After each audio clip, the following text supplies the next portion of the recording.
Bien. Bueno, te escuchamos súper, Jorge, pero entiendo que vos no a nosotros. Si les parece, arrancamos para cumplir el horario. Ante todo, muchísimas gracias a Adra por nuevamente organizar algo tan interesante. En las conversaciones previas yo tenía una ansiedad de escucharlas, ¿no? Porque hoy digamos, mi rol principal es escucharlas y, bueno, ojalá poder transmitir preguntas que nos vayan haciendo todos los colegas que están sumándose. Buen día, Brenda, Sofía, Ana. Muchísimas gracias por sumarse a este encuentro. Y veo muchos colegas conocidos, somos unos cuantos, así que bienvenidos a todos. Me tiento de saludar a alguno en particular, pero no quiero, no quiero fallarle a otro que no vea. Si les parece, Brenda y Sofía, podemos empezar con ustedes. Después vamos a tomar un café virtual, sin agua caliente y sin café, y poder conversar sumando a Ana Miquelarena a esa conversación y a todos los colegas que tengan temas para aportar y también para consultar y preguntar. ¿Les parece bien? Dale, buenísimo, vamos arrancando. Ahí, Buenísimo, ahí Sofi. iniciamos. ¿Cómo están? Bienvenidos. Les contamos ahora muy rápidamente quiénes somos nosotras. Esperen, ¿querés presentarte vos directo? Sí, Está buena la presentación, no la quiero marear. dale.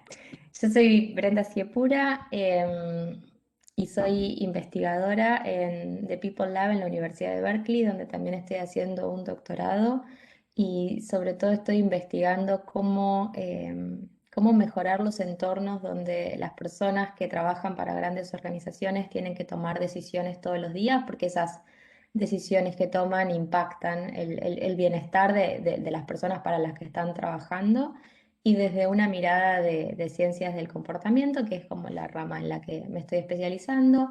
Trabajé más o menos una década en la administración pública en Argentina y también en organizaciones sociales, así que un poco como con esa mirada de la práctica y ahora con esta mirada más rigurosa de la ciencia. Y me van a escuchar mucho diciendo durante la presentación que hay que medir, porque siempre siento que se mide muy poco qué es lo que funciona y qué es lo que no.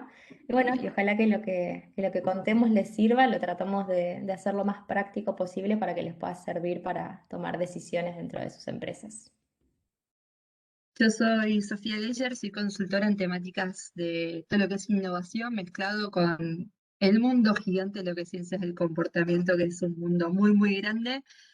Justo, ya sabes que la mitad de mi carrera la trabajé en el mundo de lo que es neurociencias y neurorehabilitación y después en el mundo de innovación corporativa e innovación organizacional. Así que mezclo un poco los dos mundos. Pertenezco al equipo, trabajo como consultora independiente, pero también pertenezco al equipo de Yarbo, que es una aplicación de temáticas burnout, de equipo de investigación. Soy consultora también la consultora de Bridge the Gap y muchísimas cosas más, porque nos gusta mucho hacer cosas. Tenemos un juego para que arranquemos. Por ahí están un poco cómodos, tranquilos, pensando que acá venían a decir, bueno, pongo esto de fondo y listo. Pero tenemos un juego para arrancar. Esperen que vamos a proyectar, si les contamos de qué se trata. Si quieren puede ser con cámara apagada, no se preocupen, pero acérquense a la computadora, si están en el celular también, así pueden jugar con nosotros. Esperen 2 segundos que proyectamos y les contamos qué va a ser. Es el día de los desperfectos técnicos, pero que a veces la tecnología nos juega en contra. Mientras tanto, mientras que Beren logra proyectar ahora. Ah, ahí está. Ahí está, Sofía. Lo hemos logrado, vamos. Mientras tanto, les voy a pedir que piensen de manera muy rápida una letra del abecedario que les guste mucho, su letra favorita, una que les atraiga. Y si no tienen una letra favorita, una letra que por alguna razón les guste mucho. Y anótenla. Rápido, no la piensen demasiado.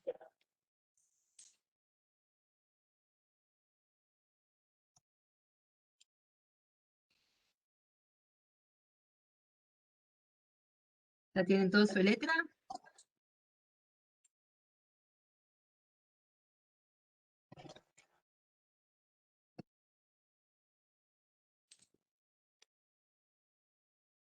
Ya tienen todos pensado, me parece.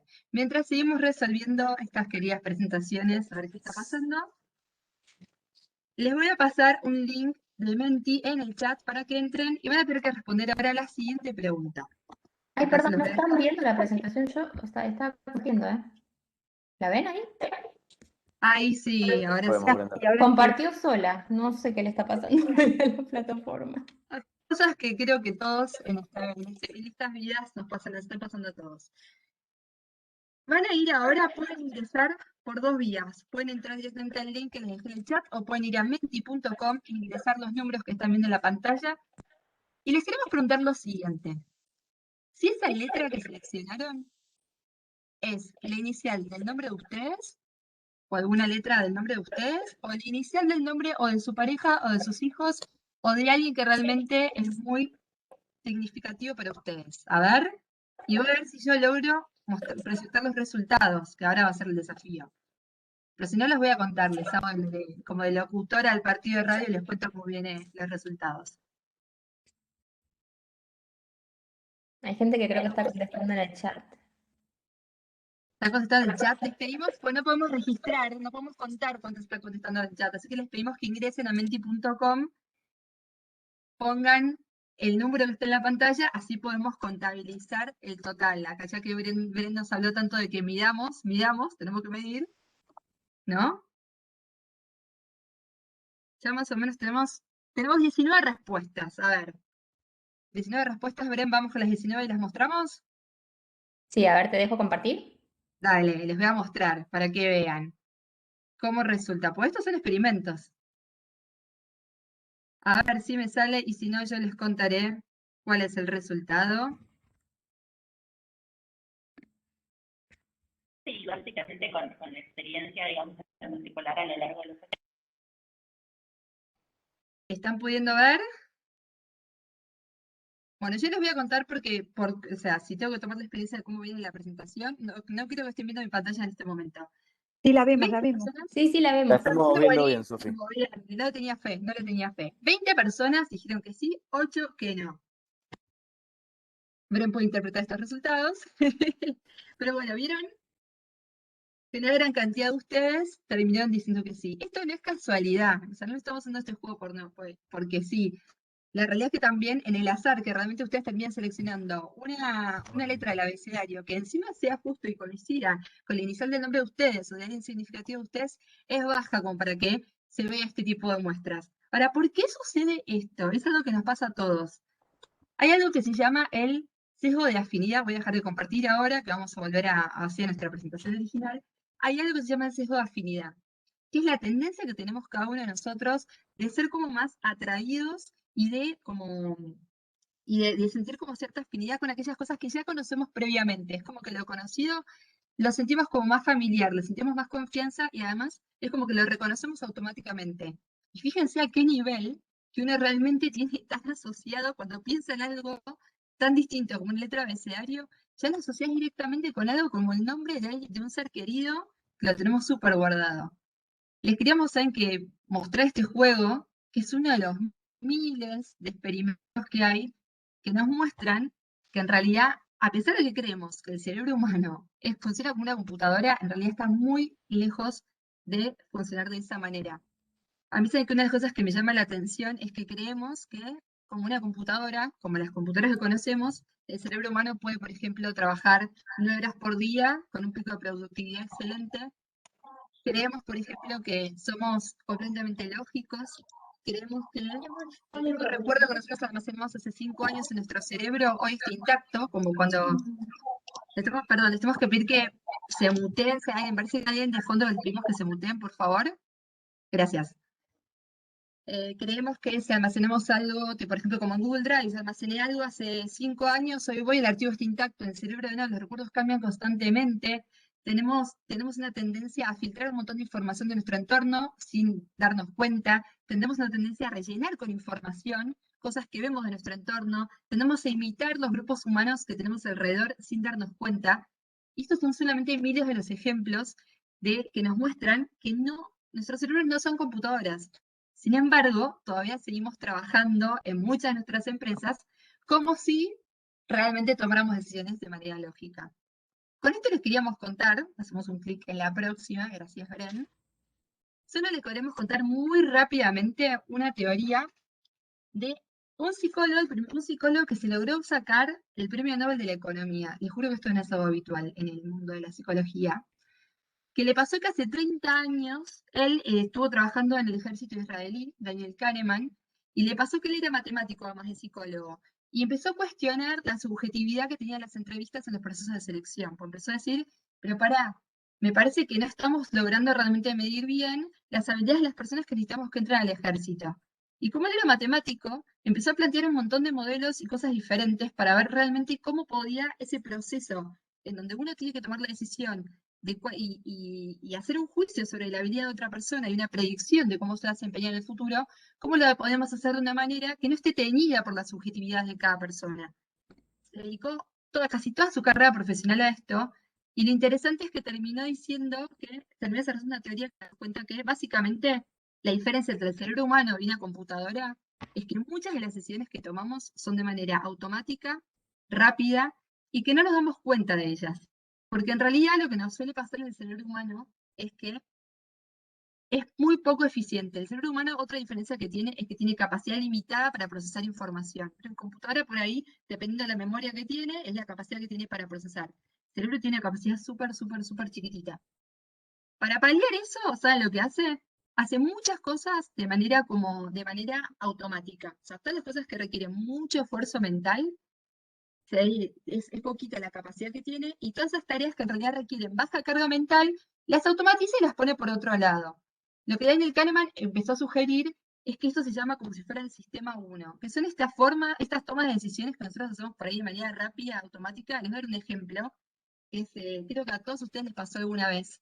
Cuando uno tiene que salir manejando a la mañana, por ejemplo, antes, cuando íbamos manejando al trabajo, y uno por ahí tenía que ir a su trabajo, en vez de ir a su trabajo, ese día justo uno tenía que ir al médico o a llevar a su hijo a otro lugar, pero de repente en el camino estamos manejando y nos distraemos y de repente uno no se da cuenta y decís, pará, aparecí igual en el trabajo, ¿cómo puede ser?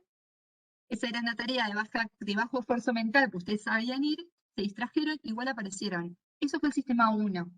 Es este sistema de toma de decisiones de nuestro cerebro que lo hacemos sin pensar, que está hecho a propósito para ahorrar energía, pero hace que muchas veces tomemos como si fueran atajos, sesgos, a veces se llaman, que llevan a que no tomemos algunas decisiones de manera tan lógica por ahí.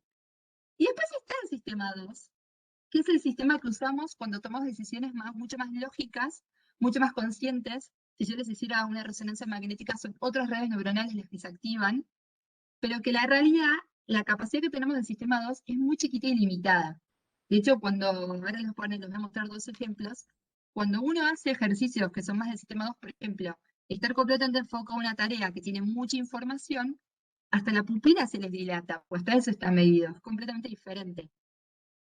Lo que nos pasa a todos en todo el día es que terminamos tomando mucho más decisiones que son rápidas, automáticas, en vez de tomarlas con el sistema 2, que son de una manera mucho más lenta y que requiere mucho más esfuerzo. Que, como dijimos, como nuestro cerebro tiene capacidad bastante limitada de procesar mucha información al mismo tiempo, es por esto que no puedo procesar tantas cosas, me limito en unas chiquitas y el resto sin querer lo hago de manera automática.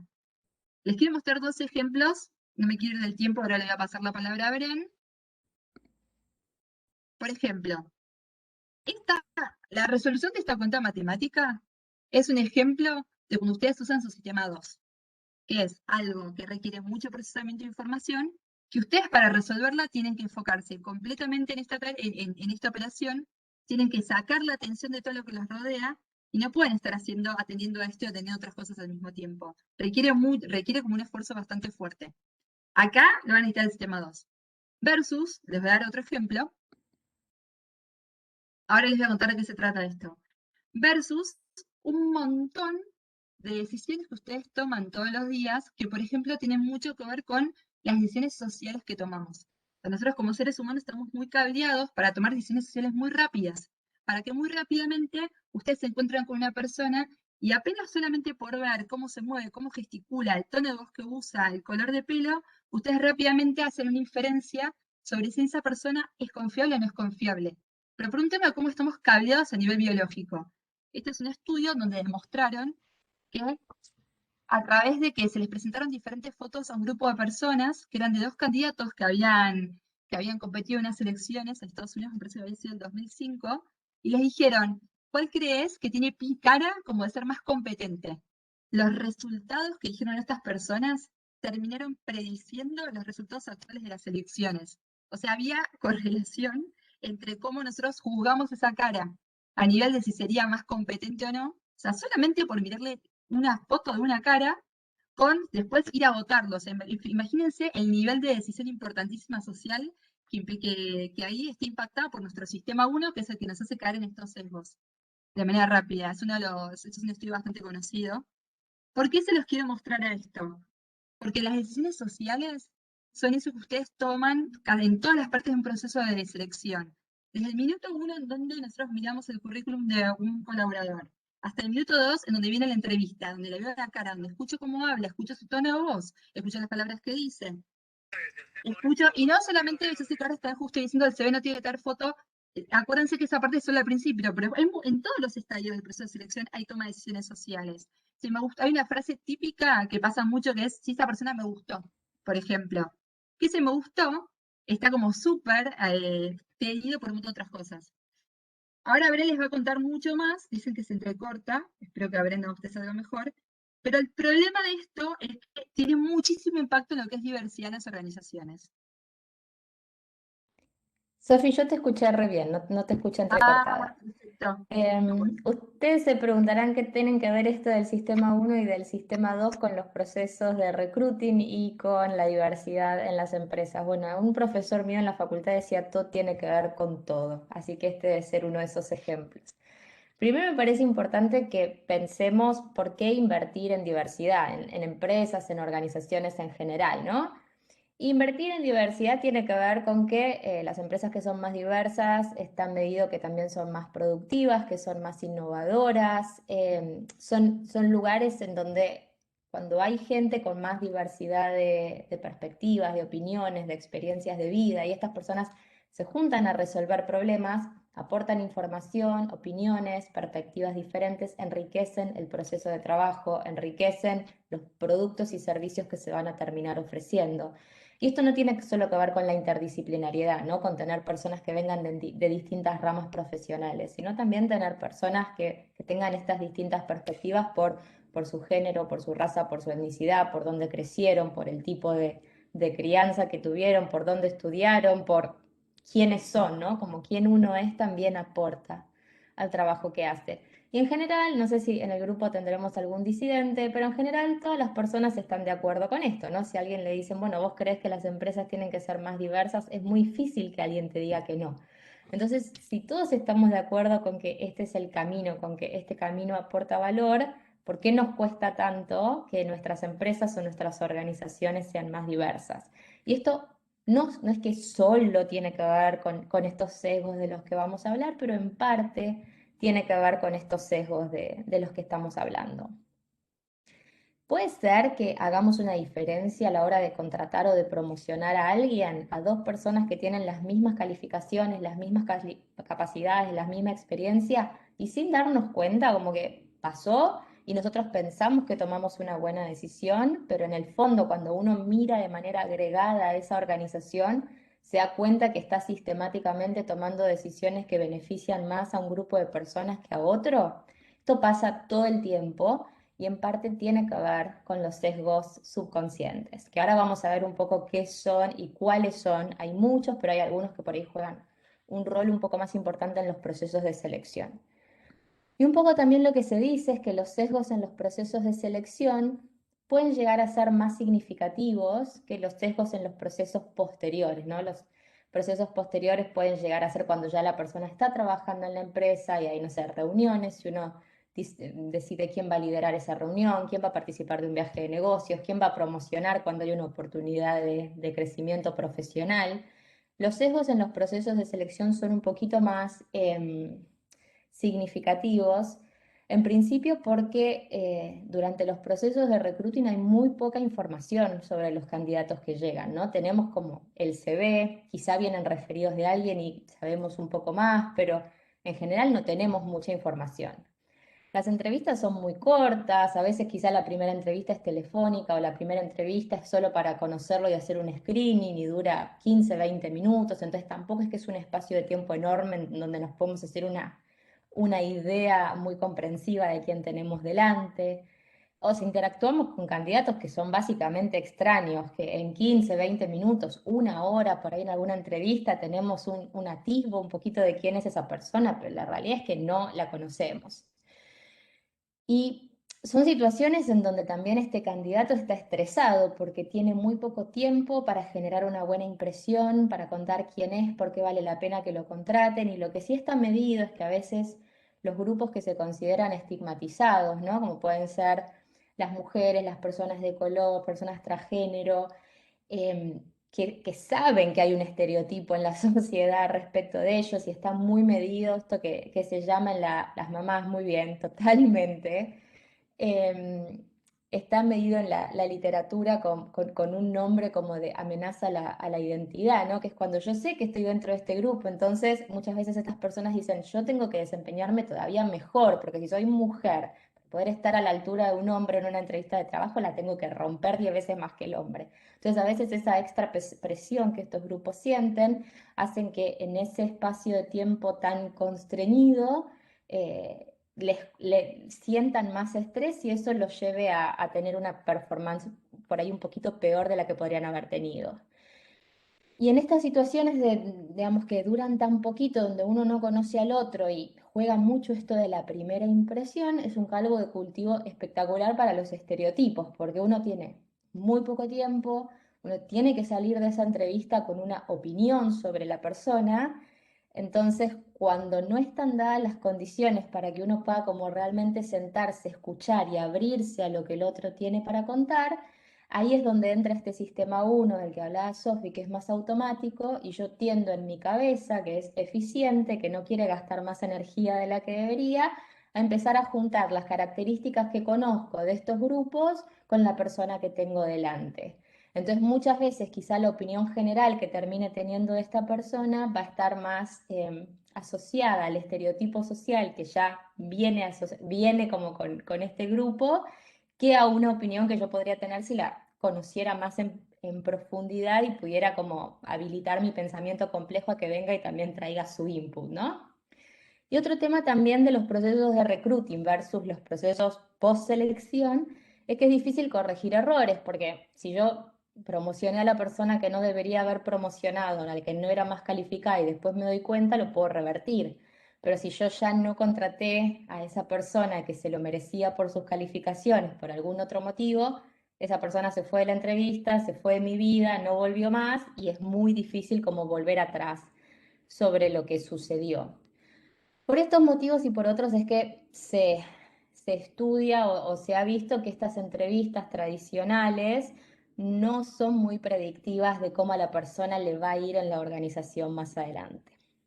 Bueno, me quedó esto mal, así que lo voy a poner todo junto. Algunos de los sesgos en recruiting más comunes tienen que ver con algunos de estos que voy a mencionar ahora. Uno es el efecto halo, que es un aspecto positivo en el candidato e influencia nuestro juicio entero, ¿no? Una persona que estudió en Harvard, uno dice, estudió en Harvard, este debe ser un experto total, si estudió ahí, la red de contactos que debe tener y lo que debe haber aprendido. Y quizás sí, y quizás no, quizás una persona que simplemente tenía plata, pudo ir a estudiar ahí, apenas fue a las clases y no sabe mucho más que ninguno de nosotros. Pero a veces como el dónde estudió, de dónde viene, qué personas conocen, pueden generar como una sensación de autoridad y cuando uno por ahí encuentra como una de estas cositas de lo que se llama social signaling, ¿no? Como que yo uso mis credenciales para decir cosas de mí que quizás no necesariamente tienen que ver conmigo, como que hablan de un grupo más grande de mí, pero cuando a mí se me asocia ese grupo, de repente parezco más inteligente, más preparado, más importante. Y eso como que a veces tiñe la imagen de la persona entera. Y hay que tener un poco de cuidado con eso, ¿no? Es como, no sé si les pasa que a veces viene un experto a hablar y uno queda fascinado y después lo escucha 10 veces y dice siempre lo mismo y no sabe mucho más que ese librito que dijo y se te cae la imagen. Y eso por ahí a veces tiene un poco que ver con ese efecto halo inicial. Esto también de reducir a estereotipo, que es cuando uno tiene poco tiempo y tiene que tomar alguna decisión, termina como recurriendo a asociar características de la persona que tiene adelante con las características que la sociedad le asigna a esa persona. Eso es como lo más fácil, como desafiar eso y decir, no, esto no es así, esta persona que yo tengo delante es de esta y de esta y de esta manera. Requiere, aunque no parezca, porque uno diría, no, si yo no, o sea, mirá si yo voy a estereotipar, si yo, para mí todas las personas son iguales, pero en el momento hay como un proceso subconsciente en donde salirse de ese estereotipo, que es lo cómodo y lo fácil, requiere un poquitito más de cerebro. Y la verdad es que hay situaciones que ahora vamos a ver, que por ahí uno no tiene ese cachito más de cerebro para empezar a generar ese pensamiento un poco más complejo y desafiar lo que ya es conocido, lo que ya es cómodo. Está también el sesgo de afinidad, que es lo que Sofía estaba mencionando al principio con el ejercicio del abecedario, y algo muy tonto, pero también está medido, que, no sé, si la persona se llama igual que nosotros, no significa que la vamos a contratar, pero significa que empezamos la entrevista con una afinidad con esa persona que la pone en una ventaja. Si los hijos de la persona que estamos entrevistando van al mismo colegio que nuestros hijos, ¿sí? Si es del mismo equipo de fútbol, son como cositas que por ahí a veces se pueden dar en la conversación, que a uno lo hacen sentir identificado con la persona que tiene delante, lo hacen sentir más cercano a la persona que tiene delante, y eso puede llegar a influenciar cómo al final de la entrevista ven a esa persona. Les habrá pasado muchas veces, y me pasó a mí también, de decir, terminé la entrevista y no me terminó de cerrar, algo de piel, no sé. Y por ahí a veces esto tiene que ver con alguna de estas cuestiones. Es como, bueno, no logramos conectar. Y quizá no tenemos que conectar, ¿no? Porque hay como otras cuestiones también que uno tiene que estar teniendo en cuenta. Por otro lado está el sesgo de confirmación, que es que uno tiende a rodearse de la información que confirma lo que uno ya sabe, ¿no? Uno lee los diarios que ya están de acuerdo con lo que uno dice, mira los noticieros que ya están de acuerdo con lo que uno dice, lee libros de personas que tienen teorías o dicen cosas que van un poco de la mano con nuestra visión del mundo. Y muchas veces si leemos algo radicalmente opuesto decimos, no, no me gusta este tipo, no me gusta cómo piensa. Y por ahí su pensamiento es totalmente válido, simplemente que es diferente al nuestro. Y eso también puede pasar en las entrevistas de trabajo, en donde por ahí le hacemos una pregunta a alguien sobre, no sé, qué rumbo debería tomar la empresa con algo, qué decisión estratégica debería tomar respecto a algún desafío. Y nos dice algo que quizá no está mal, quizá está justificado, pero es totalmente diferente a lo que nosotros haríamos. Y es muy probable que a partir de ahí las personas nos caiga un poquito peor, porque se está como distanciando de lo que nosotros ya pensábamos que estaba bien. Y eso, o sea, y salirse de eso y decir, bueno, por ahí lo que la otra persona también está diciendo está bien, aunque sea diferente a lo que yo pienso, de vuelta, requiere nuestro sistema 2 que a veces no está a disposición cuando estamos en este tipo de situaciones. Y por último, la escasez.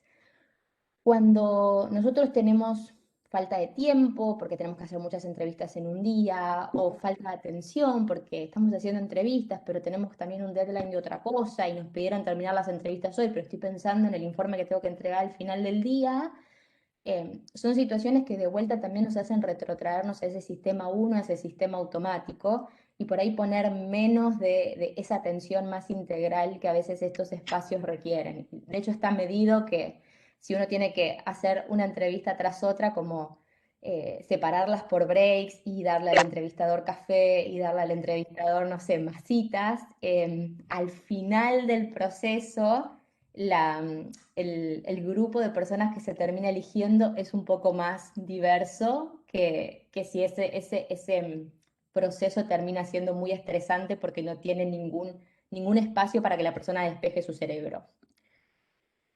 Esto lo voy a contar muy, muy rápido, porque creo que ya tengo poco tiempo, y por favor avísenme si tengo que cerrar, así voy directo a la última slide. No, vamos bien, Brenda. Pero hay varios experimentos, no tanto para decir qué es lo que tienen que hacer, sino para como confirmar que existen estos sesgos y existen estos problemas. Algo que es bastante común es, porque es relativamente simple de implementar, es mandar CVs iguales a empresas o organizaciones excepto por un nombre o excepto por una foto. Entonces se hizo con CVs exactamente iguales, pero con nombres de hombres o mujeres, CVs exactamente iguales, pero con nombres más manifiestamente de una persona blanca o más manifiestamente de una persona de color, y CVs en Europa, sobre todo, con fotos de una persona como más manifiestamente europea o árabe. Y en todos estos casos se descubrió que las personas del grupo no estigmatizado, ¿no? Los hombres, las personas blancas o las personas europeas, frente al mismo exacto CV, recibían más llamadas para entrevistas que sus contrapartes. En estos casos, cuando la empresa recibe CVs exactamente iguales pero toma esta decisión, en estos experimentos se considera que eso es discriminación, porque no se están tomando en cuenta las calificaciones, sino otro tipo de cuestiones más referidas a la identidad. Y por otro lado, lo que se hizo, que lo deben haber conocido, pues son experimentos bastante comunes, es las audiciones ciegas, que un poco alguien decía que los CVs no tienen que tener fotos, o los CVs tienen que tener la menor cantidad de como alusiones a la identidad posible, si tiene un poco que ver con eso, que es cuando se hacen audiciones ciegas en orquestas en la primera ronda, las mujeres tienen el doble de chance de llegar a la ronda final. Ahora, hay maneras de sesgar estos procesos de recruiting, porque todas estas cosas que nosotros hacemos subconscientemente y las hacemos todos, y no solamente en los procesos de recruiting, sino en nuestra vida en general, acá porque estamos hablando de sesgos aplicados a la selección, pero los sesgos están en toda nuestra vida y en todas nuestras decisiones. No son cosas gigantes, por eso a veces también se nos pasan por delante sin darnos cuenta, son gestos o sutilezas, palabritas que usamos, caras que ponemos, son como cuestiones muy chiquititas que se llaman microinequidades.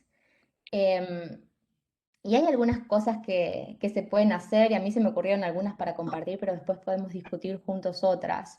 Algunas tienen que ver por ahí con antes incluso de la entrevista laboral, con el framing que usamos en la descripción del trabajo para ver a quién atraemos más. Y hay veces que por ahí palabras como competitivo, líder, éxito atraen más a los hombres, palabras como apoyo, relación interpersonal y cosas más soft atraen más a las mujeres.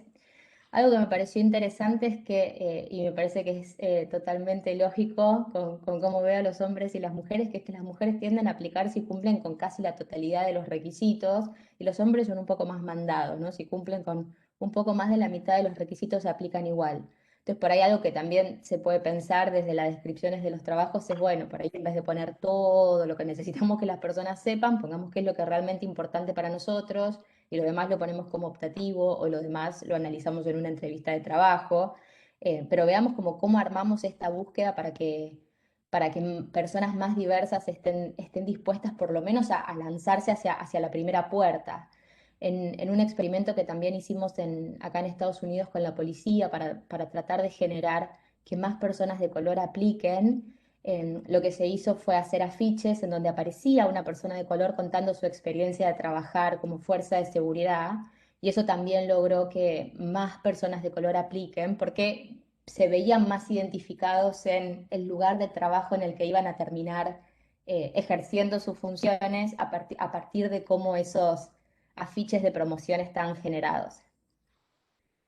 En términos del sesgo de afinidad, está como un poco de moda hablar del fit cultural, ¿no? Y muchas veces es como que los entrevistadores dicen, no, sí, las calificaciones estaban bien, pero no era un buen fit para esta empresa. ¿Y qué significa eso? Acá ustedes me van a poder decir mucho más de lo que yo sé del fit cultural, pero un poco algo de lo que dice la literatura es que muchas veces cuando uno se enfoca mucho en eso, si uno le hace alguna pregunta al entrevistado, como cuál es tu libro favorito, qué haces en tu tiempo libre, un montón de otras cuestiones, y está esperando que la respuesta que el entrevistado dé esté de acuerdo con lo que ya la cultura de la empresa da por bueno, a veces esto puede llevar a generar ámbitos, en vez de más diversos, más homogéneos, porque estamos como valorando que la persona que está sentada del otro lado piense como nosotros, como un valor para que pueda entrar por la puerta a trabajar con nosotros de forma permanente.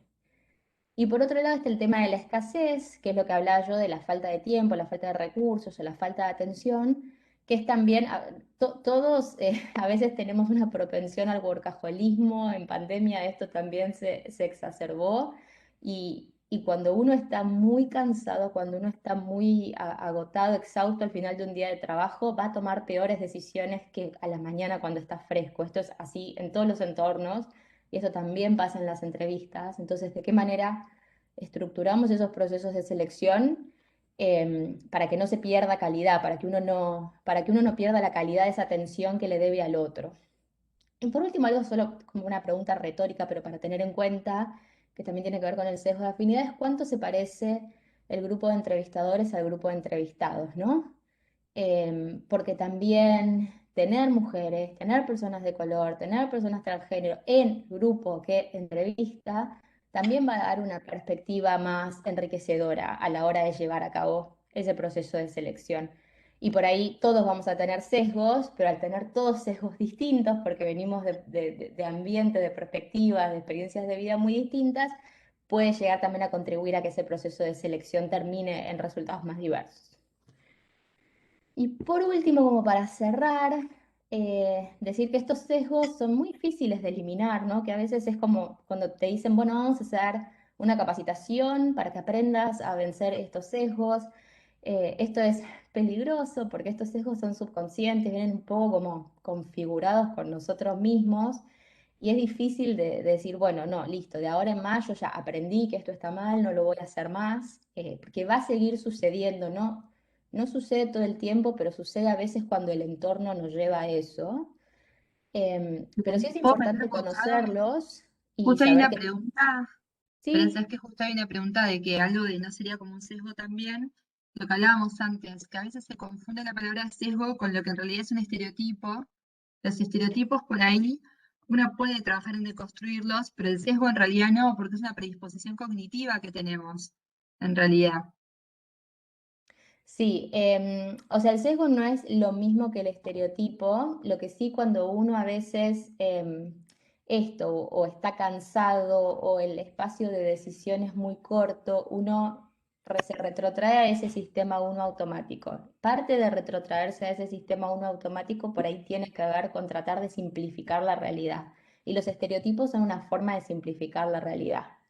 Entonces uno a veces cae en eso cuando el entorno te lleva a eso, pero no es, o sea, no es exactamente lo mismo, sino que el sesgo es mucho más amplio y no tiene solo que ver con la identidad, digo acá porque estamos hablando de identidad, pero tiene que ver también con un montón de otras cuestiones.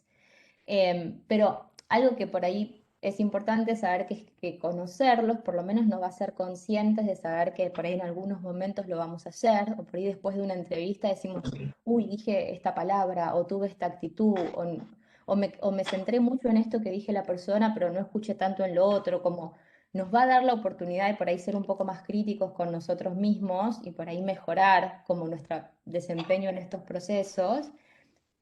O también decir, bueno, voy a generar un entorno en donde yo esté bien predispuesto, en donde esté descansado, me voy a tomar breaks, voy a entrevistar con alguien de mi equipo que es muy diferente a mí para tener como esas dos posturas respecto de qué es lo que la persona delante mío está diciendo. También es importante no copiar experiencias de otros lugares, hay un montón de como buenas prácticas y qué se tiene que hacer. No vas a oír nada, cierra la puerta.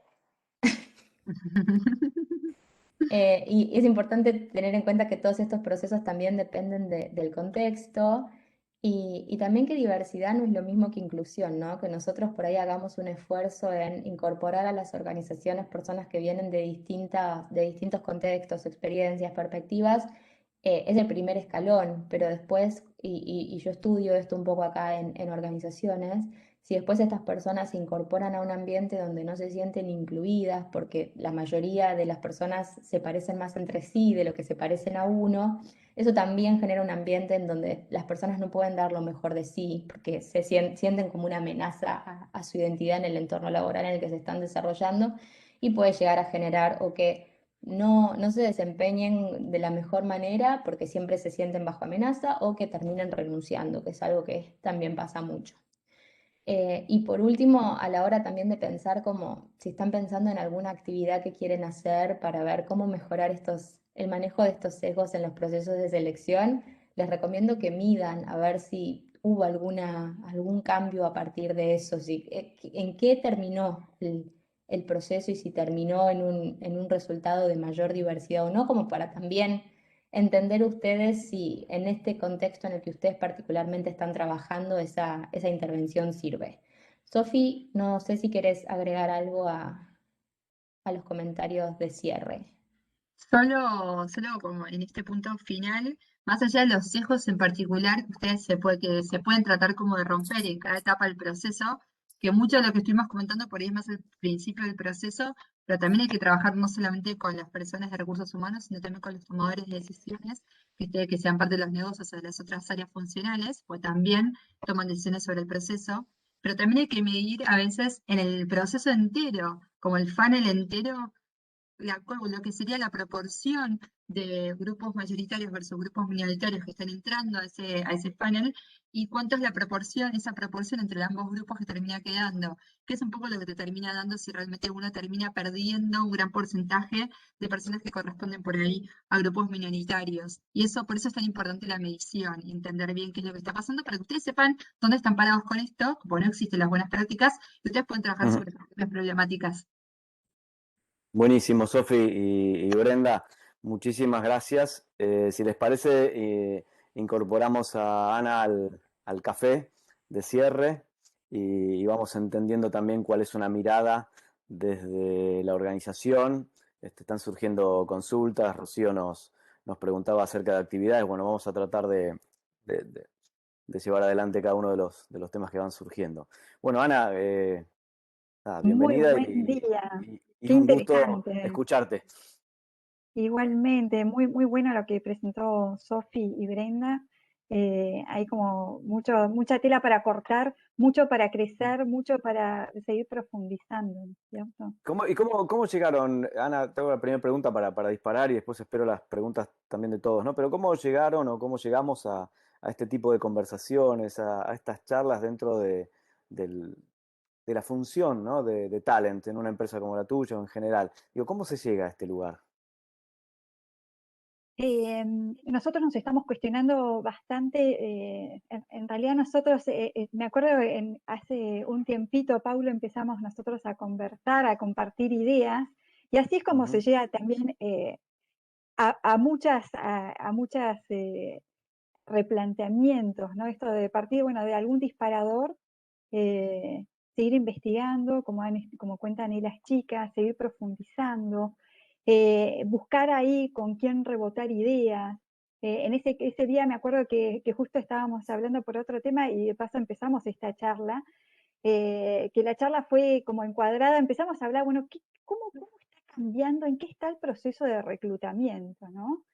Y en esto de que todos estamos hablando hoy en día del propósito, si hoy uno mirara el proceso de reclutamiento teñido desde el propósito, ¿no? ¿Cómo variaría? ¿Cuál es el propósito de Talent, Ana? Y yendo a lo que comentabas antes, me parece que hay una palabra que a mí por lo menos me resuena mucho en todo esto, que es cuestionarnos, ¿no? Cuestionarnos permanentemente lo que estamos haciendo, de qué manera lo hacemos, para entender si hay un paso más o una mirada diferente, ¿no? Si salir de puntos ciegos. Pero vuelvo a lo anterior. ¿Cómo juega el propósito de Talent? Me enganché también con lo que decía Brenda acerca del fit cultural, ¿no? Que puede ser una trampa muy grande. Y vos en algún momento me hablaste del fit de propósito, que me quedó resonando mucho. Es que generalmente estamos todos habituados a charlar de, bueno, el fit cultural, ¿no? Eso que decía Brenda. Bueno, aparte desde nuestra mirada, ¿no? Si queremos ahí ahondar en sesgos, si me parece a mí que esa persona tiene un fit cultural o no. Y en realidad la cultura es sumamente importante, ¿no es cierto?, dentro de las organizaciones y no hay que desmerecerla para nada, porque realmente la cultura es lo que hace, junto con las personas, a las empresas, ¿no? Ahí me hiciste como varias preguntas y creo que voy a ir rescatando algunas y me vas guiando. Una de ellas dijiste cuál es el propósito del área de reclutamiento. También ahí si querés hasta a partir de cuestionar el nombre, ¿qué es esto de reclutamiento, no? Totalmente. ¿Cómo podemos evolucionar desde otro lugar, desde desde conversaciones, son entrevistas, son conversaciones enfocadas desde dónde, son conversaciones que qué queremos lograr, qué queremos generar, ¿sí?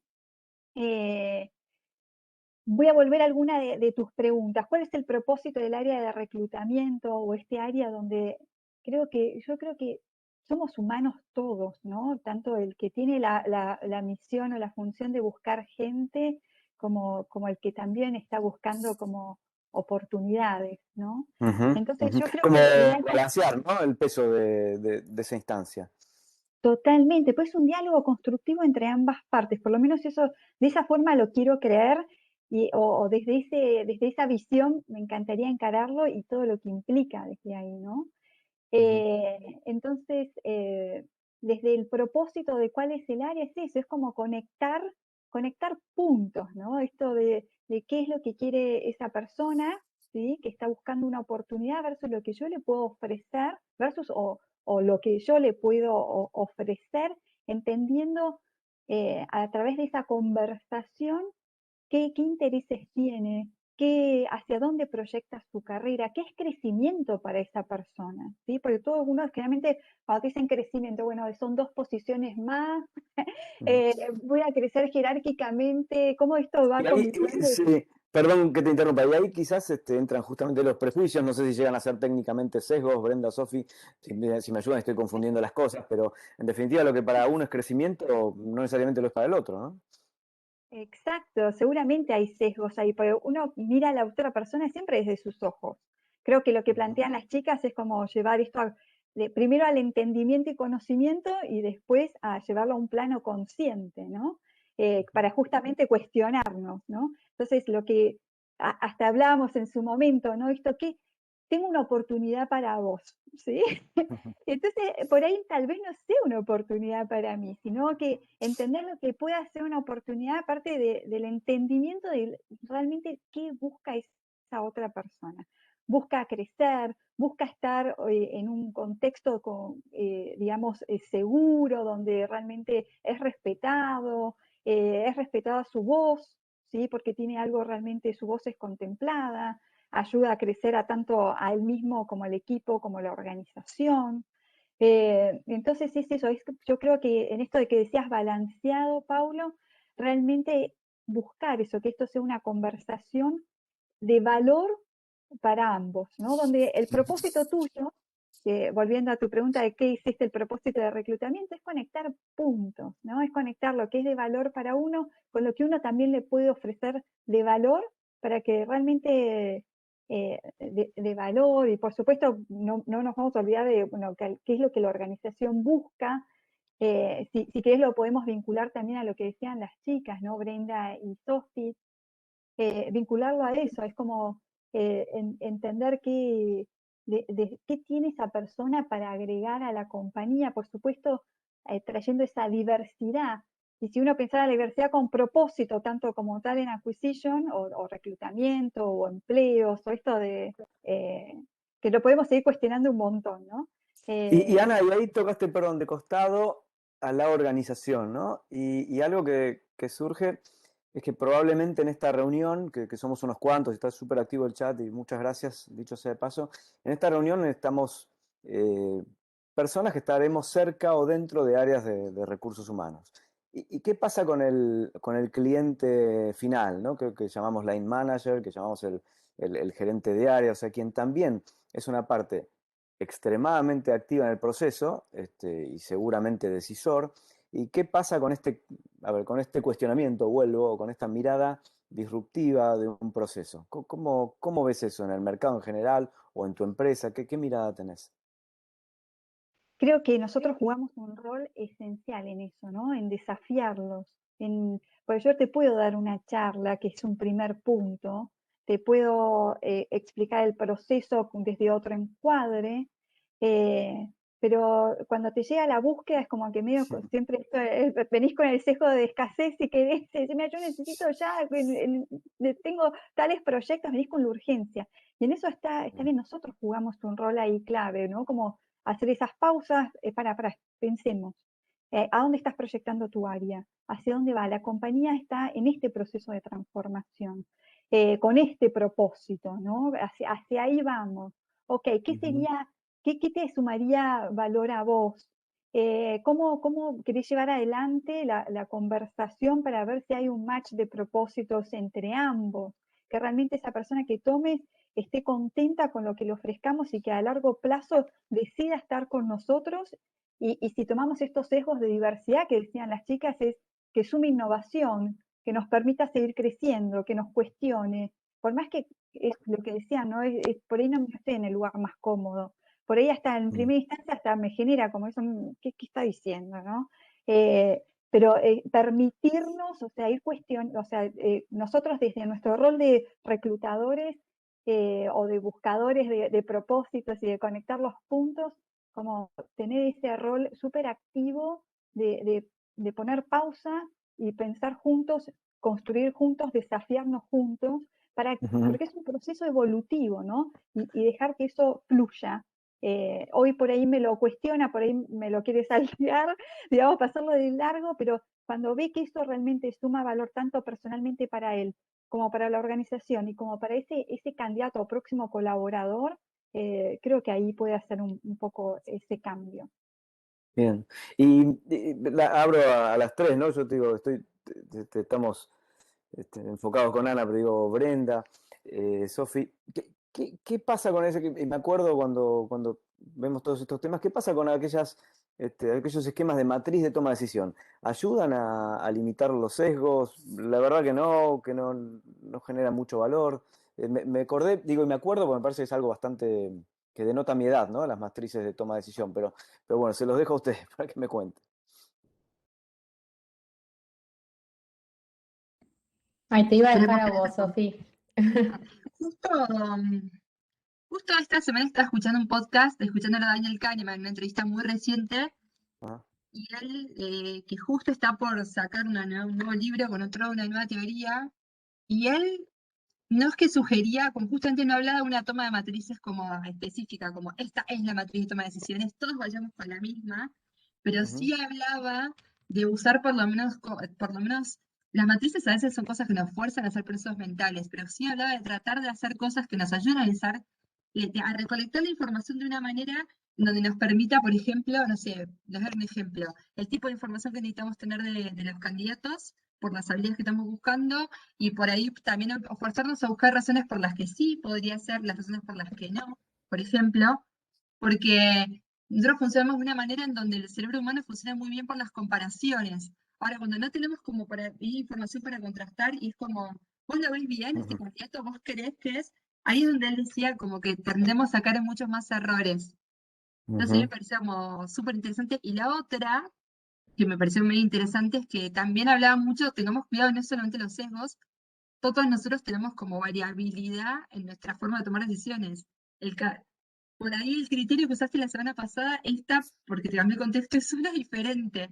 Entonces también tenemos que tener en cuenta que todo no pasa. Y para sumar un poco a eso, también algo que quería decir desde los sesgos es que si tenemos una matriz de toma de decisiones o incluso muchas veces cuando algunos procesos se quieren automatizar, ¿no? Como para eliminar esa variabilidad humana y se crean estos algoritmos que toman decisiones por uno, está como bastante medido también que digamos, todas estas cuestiones también ser construidas por seres humanos, esos sesgos se transmiten. Entonces, de hecho, hay como muchas mediciones sobre, bueno, si usamos un algoritmo para que tome la decisión en vez del ser humano, también el mismo sesgo que uno podría encontrar en esos procesos de selección llevados a cabo por personas están como embebidos en esos algoritmos. De hecho, en otro orden de cosas, pero uno de los proyectos en los que estuve involucrada fue ver cómo funcionaba una herramienta automática en una oficina de servicios sociales para decidir si había que sacar a un chico de la familia porque estaba en riesgo o no. Y había una de las herramientas que era un algoritmo y una de las herramientas que era como 100% humana, y el algoritmo tenía mucho más sesgo que la herramienta humana. Porque se ve que como que en esa variabilidad humana un poco se llega a un equilibrio. El algoritmo siempre decide igual, y si ya está cargado con un sesgo, está cargado con un sesgo. Y Muy interesante. Y lo otro que, o sea, tenía ganas de comentar de lo que estaba contando Ana, que me parece espectacular y súper innovador y me encanta que lo estén haciendo, es que después me imagino que tienen un desafío en el después, ¿no? Porque por ahí en la entrevista se habla del propósito y se deben setear un montón de expectativas como al preguntarle abiertamente a la persona qué es lo que busca.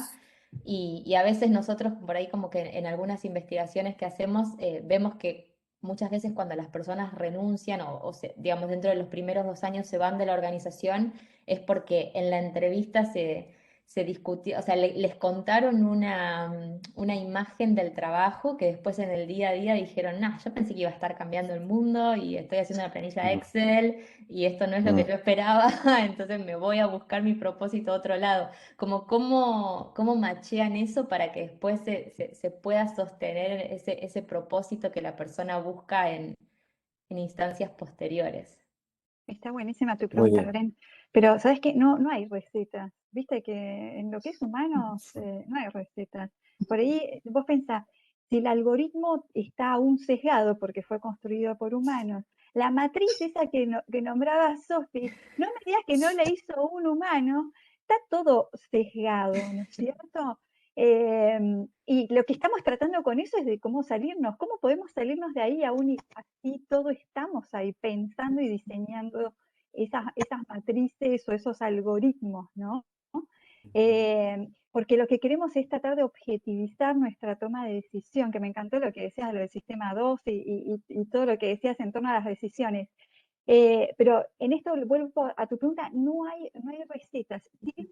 Es tratar de entender realmente lo que busca la compañía, entender profundamente lo que busca el manager, ¿sí? Porque por más que la compañía como ente busque, la realidad, esa micro realidad la genera el manager, ¿no? Entonces es muy importante entender qué busca la compañía, qué busca el manager, qué puede adoptar ese manager. Vieron que se habla de esta disrupción. ¿Qué tan grande puede ser la disrupción para que la compañía la pueda tomar?